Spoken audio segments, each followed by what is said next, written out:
ito, ito ang mga inom namin lahat, sir. Noong May 14, na-hospital kami, na-admit talaga kami dalawa. Oh. Tapos,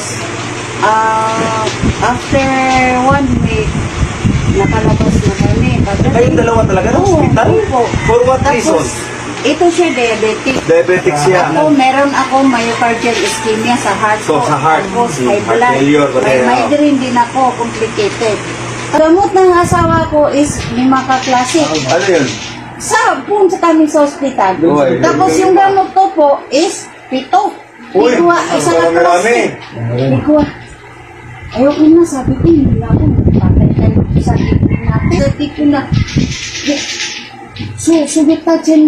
Kumplisting ka sa DXN. Uy. Yun sir, pag may bisita ako siya, talagang makita nila ako nakahiga ako dito. Kasi paglabas namin sa ospital, hindi pa rin ako talaga okay. Kasi nahihilo ako, tapos hindi ako sa computer. Kasi sabi ko, hindi ko na magawa yung mga trabaho ko sa office. Kaya dami-dami ko ng trabaho na gusto kong matapos. Hindi ko matapos kasi nahihilo pa ako.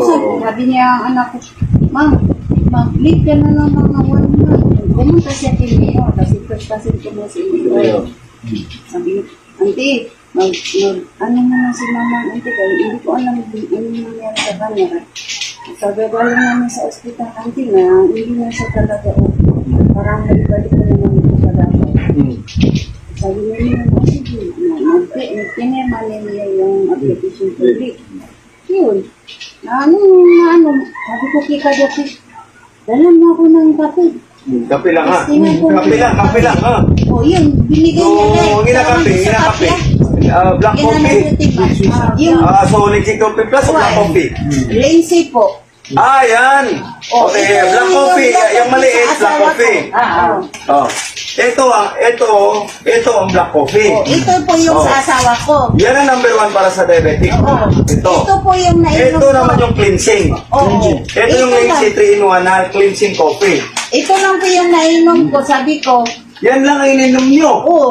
dalawang araw, sabi ko, na hindi ka magpa sa RDGL. Sabi ko, hindi na kayo, magmembro ako. Allah, Bukas, wakwa. mapunta kami ng Cotabato.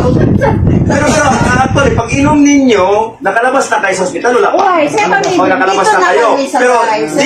the same, ang health status nyo parang hindi pa rin Wala. normal. Hindi talaga normal. So, right there and then, paglabas nyo, nakita ninyo yung video, parang pinabigyan ninyo, bumili kayo ng produkto. Testingan ko sir, hindi na talaga ako kumain sa gamot namin. Pati yung losartan ko na para sa high blood. Sa high Sabi ko blood. na di na losartan. Nakasira yan kasi pati antay natin. Uy. Pag matagal na. Sabi ko kay asawa ni Kadapi, sabi niya, ano ka Take sa siya ng RTGL? Yan ang RTGL. Sabi ko, hindi na ako magbili sa'yo kay manmembro man ako. Mashallah. Bukas na bukas din, magpunta kami ng Cotabato. Sabi ko sa anak ko, si Muhare, sabi ko, Ares, magdala ka ng ID at saka picture mo kasi Si Muhare ng libro. Ako po, yung nag-fill up na ako sa form kay Mami, sabi niya, tinignan na sa computer, sabi niya, meron ka pang 18,000 points dito, ba't ka pa mag-membro? Si Ate Beng. Sabi niya, yung anak mo na lang. So, yun ang dinagdagan namin na, ito ang mga inom namin lahat, sir. Androgy. Kay 2 days after nakapilang, talagang nangyari lang ako. Nagbilang talaga.